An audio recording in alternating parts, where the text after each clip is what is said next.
This is Overtime, a live series brought to you by Lynx and War Room Media, where we talk about basically anything we want. And here are your hosts, Greg Williams and Ryan Ray. If you find yourself in quarantine and you get in a bind and you don't have any underwear, here's some instant underpants for you. So on those days, whenever you don't pack enough or you run out, and what? Add water? Just add water. Instant underpants. So this is we're gonna be 10 items here. This is our first item. So just add water. That's it. And so Ryan, when your favorite soap runs out, you can always go with our baking soap in a tin. For all you hunters out there, you know, baking soap in a tin, that would probably give you that fresh feeling in the morning. But hey, typically whenever I was hunting, I went a couple of days without hitting the shower anyway. So, but you also never know whenever you may need some pickle flavored cotton candy. So I'm good. That's a hard no for me too, but I know there's some people out there that like pickles and will probably find pickle flavored cotton candy probably on the top of their list for Christmas. So, but again, you know, there's things on this list that I find slightly comical. And if I walked into your house and saw probably one of these items, I would probably laugh and wonder what I was doing at your house, especially if I walked into your house. I love my dogs, but they'll never be like this. Anyway, this is a pet butler. So if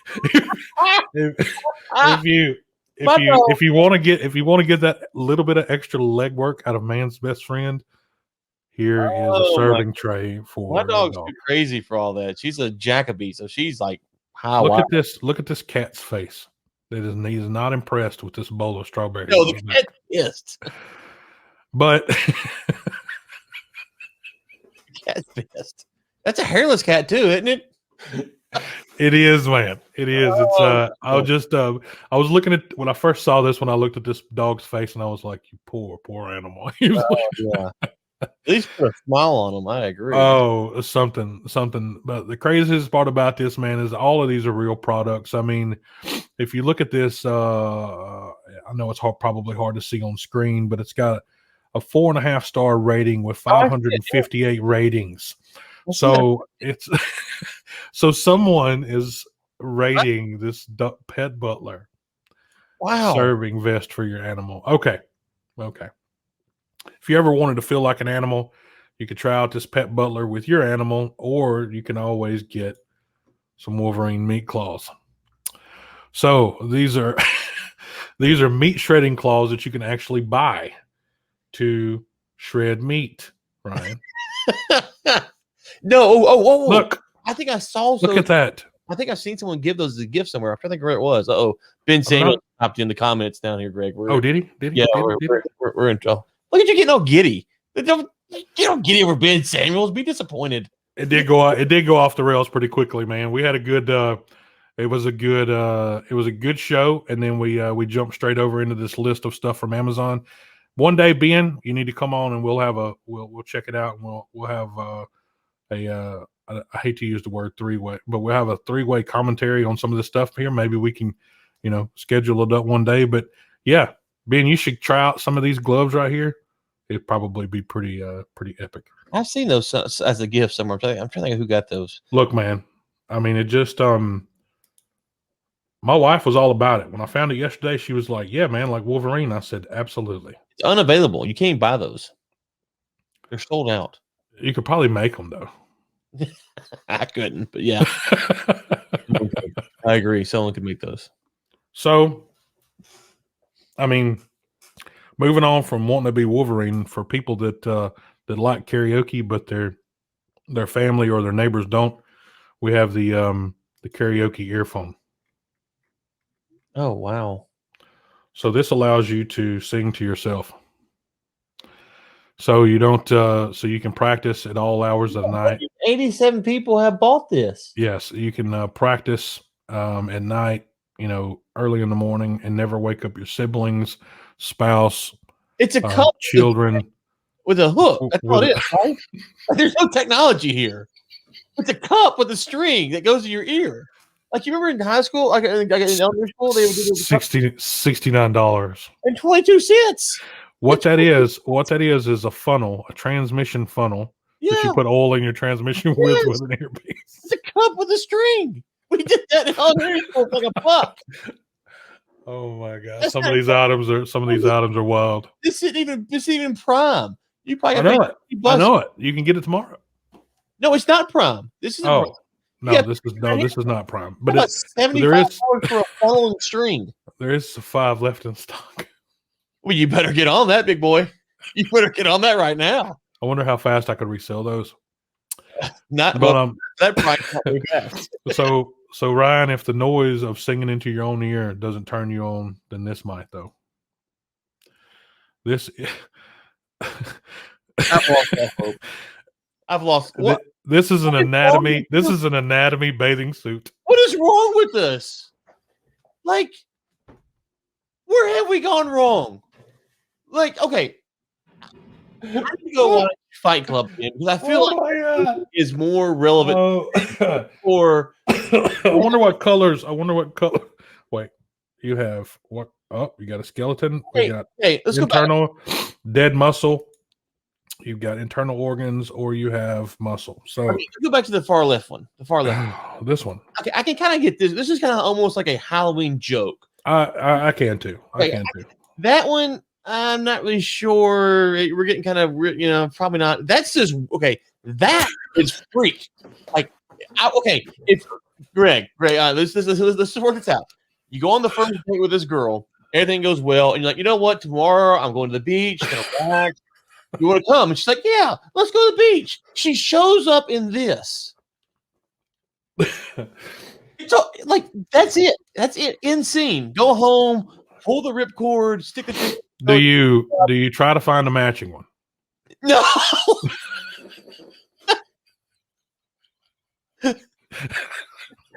It would have to come with like I'm gonna get in trouble. Look. When I was growing up, and of course there's a few years of difference in our ages, but there was an anatomy guy that used to wear this suit like this whenever we were in school. That used to do, not in our school, but he was on like presentations and things during, health class, and I mean he would wear one of these suits that looked just like that. And I used to think that's the creepiest thing I've ever seen in my life. So when I ran across this bathing suit yesterday, I thought that it would make a good. I want to see your Amazon history. My Amazon history, yeah, it's wild. But just so you know, like if you run into any trouble or taking your anatomy dressed, bathing suited girlfriend, wife, significant other down to the beach, and someone wants to take you on a brawl and take him or her away from you, and you get bruised up, you can always put some bacon strip Band-Aids on it. So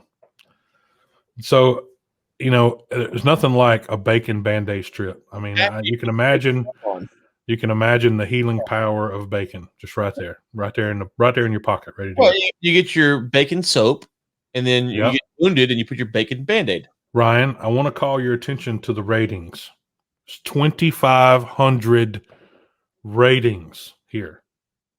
4.5 stars. They sell for $6.07. Yes. They are prime, so free shipping, and you can use a coupon to get 92 cents off or 13%. Bacon Band-Aids. Do they smell? Are they smell? You get a free prize. I'm assuming it's bacon. I mean, there's a free prize inside. Oh. What is that? Like a tattoo? little sticker? A brand. Hot brand. I don't even understand. There's a free prize with your bacon Band-Aids. But while you're waiting on one of these bacon bandages to arrive to your location, wherever you're at, you can always cool down with one of these sodas. So Ryan, there's sweet corn soda. Oh no, I'm good. There's a sweet corn soda. Oh, pumpkin pie, buffalo wing sauce soda. Listen, bacon soda. Well, peanut butter and jelly, and then ranch dressing soda. So if you get into a fight, you're waiting on one of these bandages, waiting to cool off, and have one of these have one of these crazy soft drinks there that'll take care of you. I'm gonna order a 6-pack of those for Ben. Straight to the toilet. $30. What am I doing with my life?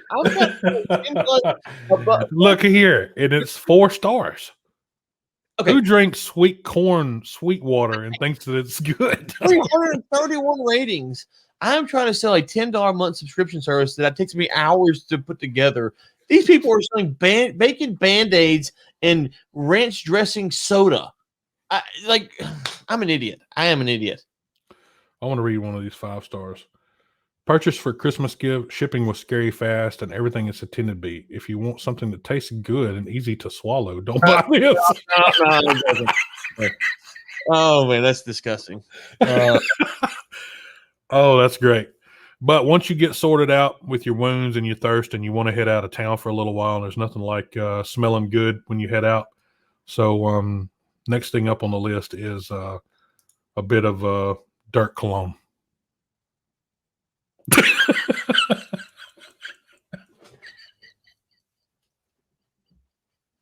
Cologne that smells like dirt.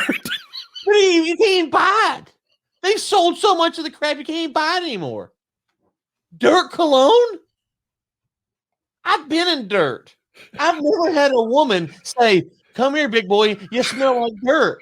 My wife, if I go outside for 10 my God. shower, you stink. Dirt cologne? Dirt. See what other customers buy? What below? The straight below. What are those? Dirt for women. Yes. Pineapple. Yes. Pineapple perfume. There's some honeysuckle. Oh, that makes sense. Thunderstorm? Yeah. But dirt cologne for men and women. No. Okay, look. 1, 2, 3, 4. The fifth one. The fifth one. Click on it. Click on the fifth one. Yeah, click on that. Click on that. Click on it. Click on it. Kitten fur. It's kitten fur. Kitten fur. What's wrong with people? Kitten fur. Kitten fur cologne. Oh, goodness. Bonfire. This is great. Kitten fur cologne. This is great. Holy water. That was suggested because people who bought the dirt cologne also wanted the kitten fur cologne. Pixie dust. Oh, my gracious. Then you got a sampler right here. You got baby powder, soap, kitten fur, sunshine, gin and tonic. Yeah, you got the whole set right here for Gin and tonic makes sense. It does. But I mean, it comes in a package with kitten fur and sunshine. Well, and so that rules out to make sense. Hold on. Sunshine. You work offshore. You've been in boats and choppers, and you've been all over the world. Can you tell me what sunshine smells like? Nope. Okay, good. Neither. So what I'm going to do is I can't tell you what dirt smells like though. I got you there. And it shouldn't have ended up in a bottle. So yeah, I don't know what swamp smells like too, or muck. But so here's what we're going to do, Greg. $1 billion business. We're going to bottle sunshine, which will be an odorless spray, and we're going to just sell it because that's all. I mean, right? That's $1 million idea. It's at least $1 billion idea. Let's go see what they charge for it here. And a sampler. Maybe they have a big bottle of it, man. Let me get an idea. Nope. Oh, blender set. Oh, yeah. Nope. I don't see any. But yeah, so there's some mandarin orange in there. Okay, lavender, salt air. Okay, so see, there's a product you can get behind, Ryan. You just go down to the beach, right, in Galveston. Take you a couple of those tea jars that everybody's making teas in these days. Just go down there. Just run along the beach. I mean, just while you're doing your morning jog, you can just take you about 5 or 6 of these bottles and just run along the beach and just grab some and throw it in your pocket. And hey, there you go. And like Ben said earlier, sold. Can I just say to the Houthis, if you're listening out there, I routinely criticize the administration. Routinely. criticized the Trump administration for restarting the arms sales to Saudi Arabia so that the Saudis could bomb you over and over again. I routinely criticize them. The Biden administration has come in and changed policy. And now what do? You increase Exactly. tax on the Saudis. They're going to start selling them the bombs again. Like, what do you not understand about this situation? Like, this is not hard. They're going to start bombing you again. We're going to send some Raytheon bombs over there and to send them to the Saudis, and this is what's going to happen. There you go. So just stop. I know you're pissed. I get it. I get the whole thing. Everyone's pissed off. Just stop. Just stop. Just That's not doing anything, is it? It drives me crazy. All right. We'll talk about LeBron and the Red Sox. So can we just skip this? Everybody out there heard about the wall, but now LeBron got his mitts on the Red Sox too. Can we skip this, please? No, I'm gonna run through it real quick. Oh, God. So, what do you think it looks like going forward for sports stars owning sports teams? Do you think it works for better or worse? Right. First off, I thought LeBron James was a Yankees fan. I remember him wearing a Yankees hat. You don't come to Red Sox Nation after you've done that. We don't want you. Right. You go back to New York or go to Cleveland or go to L.A. We don't want you. There's plenty of places to choose from. Go buy the Royals. You get on the whole team. Don't come to Boston. We don't want you. Huh? What's that? Boston. Yeah, don't come to Boston. I mean, listen. He's an owner now. I know. As a Celtics and Red Sox fan, the lines are blurred here. First off, you wore a Yankees hat. Second off, you beat my Celtics when they should have won another title. It's too soon, and by too soon, I mean in your lifetime it will be too soon. Okay, we don't want you. So go somewhere else. Go buy another team. You can own all the teams in the Major League Baseball, but not the Red Sox. Like, why are you right? So, I mean, I hear what you're saying. I mean, but let's just take the LeBron name out of it for just a second. Let's talk about sports stars owning teams. So, I see some good here. I mean, as you would like to work for a guy, that's been where you are, or kind of knows it from both sides. So, I mean, the money side of it as well. Maybe it's just for show, but I don't know. But again, for all of our European listeners out there, LeBron also owns part of the Liverpool Football Club. So we can't just talk about the Sox here. We're going to have to talk about Liverpool as well. So there you go. Well, Liverpool's a garbage organization. As a United fan, I can't stand them. But you can't get it all right. No, not always. As far as athletes owning, I mean, I don't really care.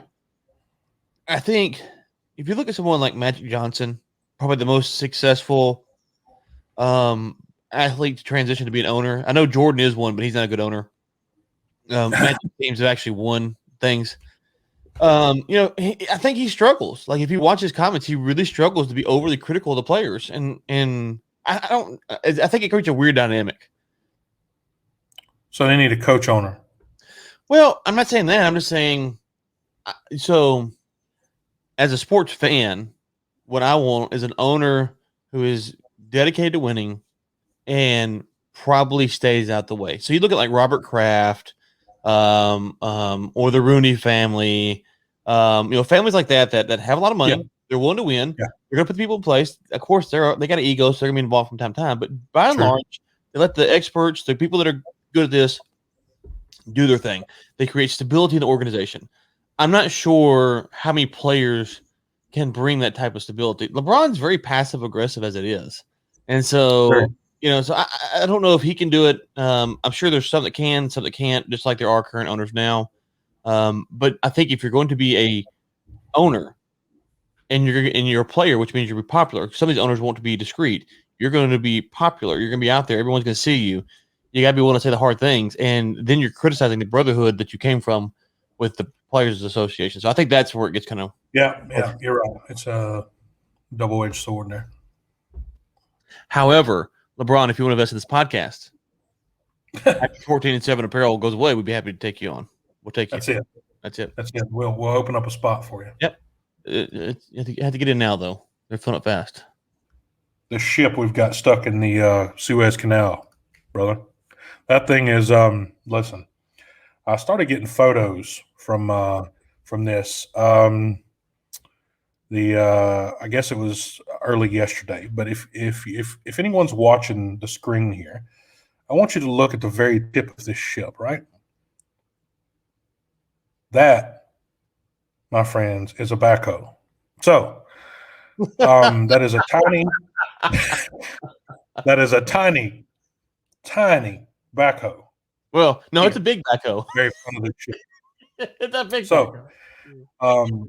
the chief, sorry, I was jumping ahead, but it's a container ship. It is 1,312 foot long and weighs over 200,000 tons, and is currently still wedged in the Egypt's Suez Canal, blocking traffic in not one of the world's busiest trade routes. I'm going to say the busiest trade route. So, it was bound for Port Rotterdam. Look, Ryan, the captain of this container ship must have had a few mini strokes there. Can you imagine just headed into there and then bam, you beached? So, I mean, I'm sure that most of first-time captains probably are a bit nervous going into the Suez Canal anyway. But when I hear the word long-term, I mean, it just it fits this narrative right here with this thing stuck in the Suez Canal. Somebody's going to be getting pissed real soon. So, if I understand correctly, and this was an initial report. The ship lost power and the wind blew it. Is that still what they're saying, or has that changed? I'm still a bit sketchy for me because from what I understand, they actually take control of the vessel when it comes into the Suez Canal. So the operators or the pilots have control of the vessel bringing it in. So the captain's only there for guidance or for ship operations. So in a situation like this, if you lost power, and we do this, I do this. A lot of people do this every day for a living. I mean, they're supposed to have triple redundant systems. I mean, these vessels are typically DP positioned, or maybe this is a DP1 or DP2. But I mean, if it lost power, it should have a redundant system that was able to bring it back up. In this case, he probably only had a few short seconds to make that decision before he got sideways. Yeah. So, this. But again, so words like this happen. That picture tells it all. Oh yeah. Listen, did you see that picture that car I put on my? You remember that picture I put yesterday? That car you were commenting on about the mayor deal. Oh yes, absolutely. Hey, this would be me inside of that car. I would be wedged up in that car like this. Yeah. You have to cut the top off that thing. I mean, I wouldn't be able to get out of that car. There's no way. So this is kind of how I see that going down.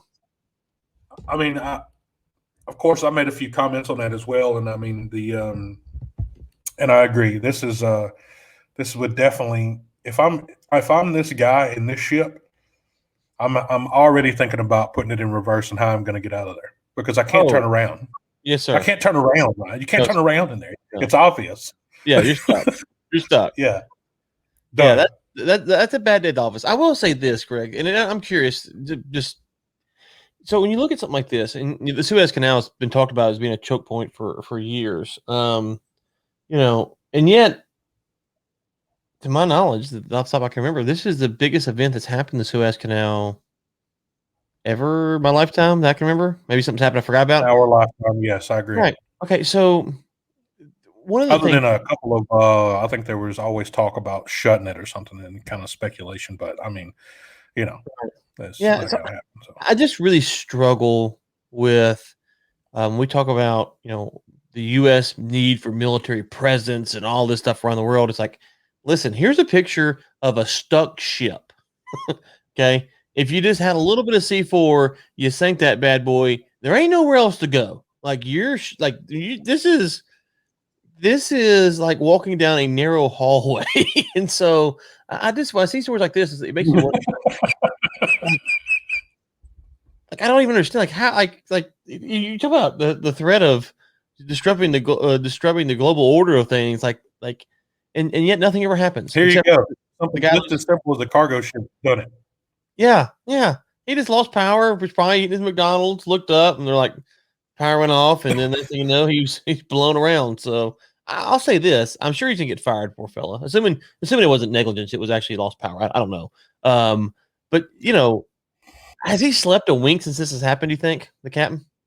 No, and that's what earlier whenever I was chatting with RV on West Africa Weekly, we were talking about, will this guy actually even, make it out of this situation?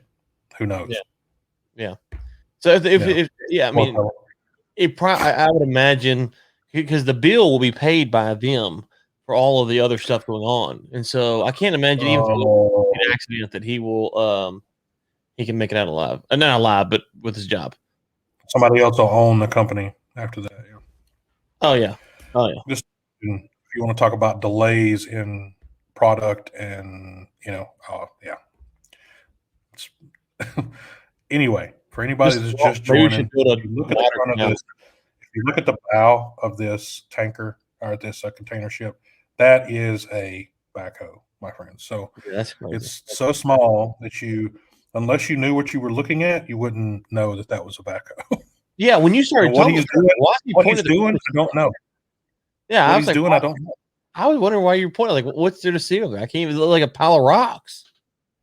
Yeah, and I mean, you think that, Ryan, as long as they've had the Suez Canal there would be an emergency response plan to deploy, some kind of something in there. Maybe they're definitely going to be thinking about probably having tug assist going through there from now on. I don't think that somebody's sitting in the right area to make some money. That's for sure.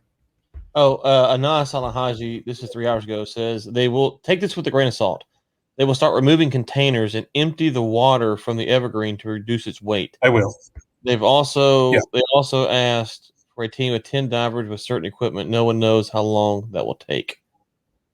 So this could be a couple more days, huh? I mean, I don't know how long it takes to remove from tanker to tanker, but it can't be easy to get the stuff. Now it depends on what news source you're looking at and where the information is coming from. But I saw up to 2 weeks, man. Whew, a long way. Can you imagine the traffic being backed up with Suez Canal 2 weeks? It's not like a red light going out in Granbury. No, sir. Listen, if you don't want to go the Suez Canal route, it's a long way around Africa. That's a long way to go around Africa. And it's rough too. It's rough. Going around the Horn is rough. Yes, sir. There is a river monster out there. A 10-foot Arapama, let me pronounce this correctly here, Arapama, washed up on the shore of Cape Coral's J.C. Park along the Caloosahatchee River, which runs from Lake Okeechobee west to the Gulf of Mexico.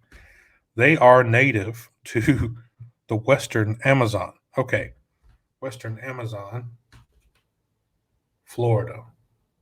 Okay.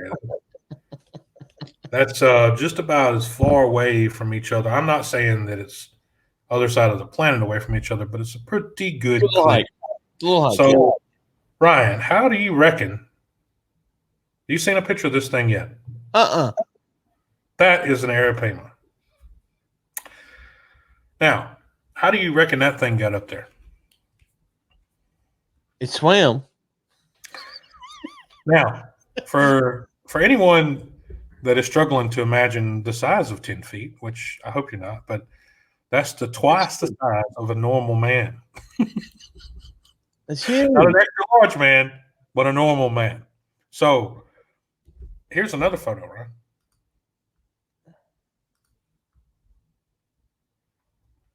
Now, wow. They say its scales are basically like armor. They look thick. They are saying that there are more of these likely to be in Florida. Look at that guy. I'm going to go catch one. With what? Rod and reel, man. What do you mean, what? Rip his leg? These fellas here caught this baby with it. They got no shoes on, no rod and reel in the picture, That's down in Brazil. That's not in Florida. And that's an Amazon. That's in the right. It's It's an serious Amazon. down there. That's a real. They probably hand grabbed him. Huh? Noodled him. They probably hand grabbed him. Just went in the water and grabbed him. Look at this guy, man. I mean, that's a.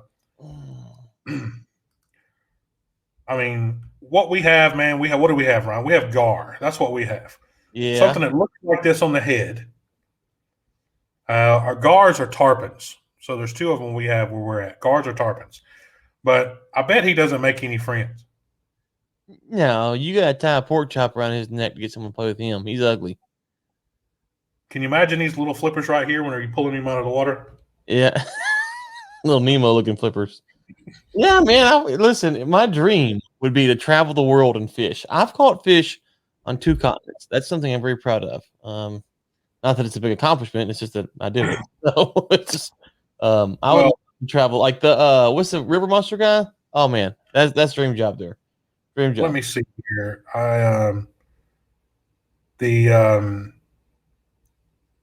I've had the opportunity to see a very nice swordfish the other day, and I'm going to bring it up here very quickly for our viewers. And this was caught offshore in undisclosed areas, but it was very, very large. Get it over here so everyone can see it. If my mouse will work, let's move it. Now, if viewers can see this. Oh! 1, 2, 3, 4, 5, 6, 7.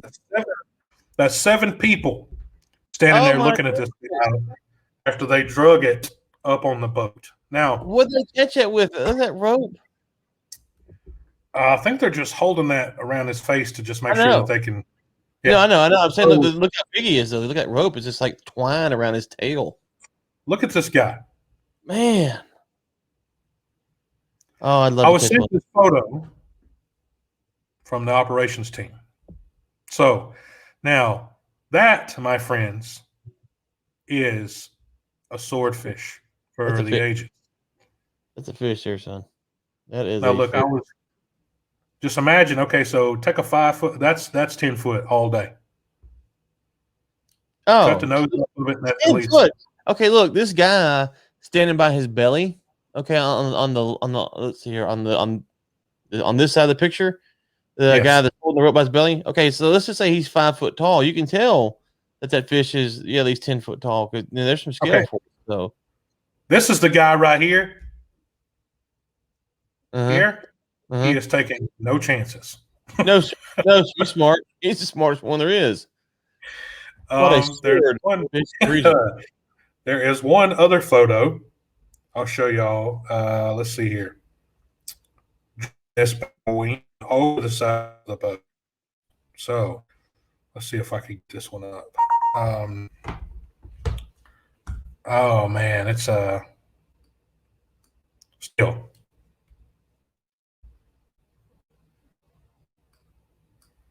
Let's see here. There they are, struggling. I see the same picture. Oh, there it is. Oh, yeah. Now, that's him almost. Yeah, they have some help there with the rope on the tail. Ooh. So, what they catch? What they hook him with? Were they just like? It looks like he. Anyway, let's just put it this way: there's a lot of fish sticks there, man. There's a lot of fish sticks. I agree. You've been watching Overtime, a live series brought to you by Lynx and War Room Media. Your hosts have been Greg Williams and Ryan Ray. For sponsorship opportunities, send us an email at info@riglynx.com. Tune in next Thursday at 10 a.m. CST for another live episode.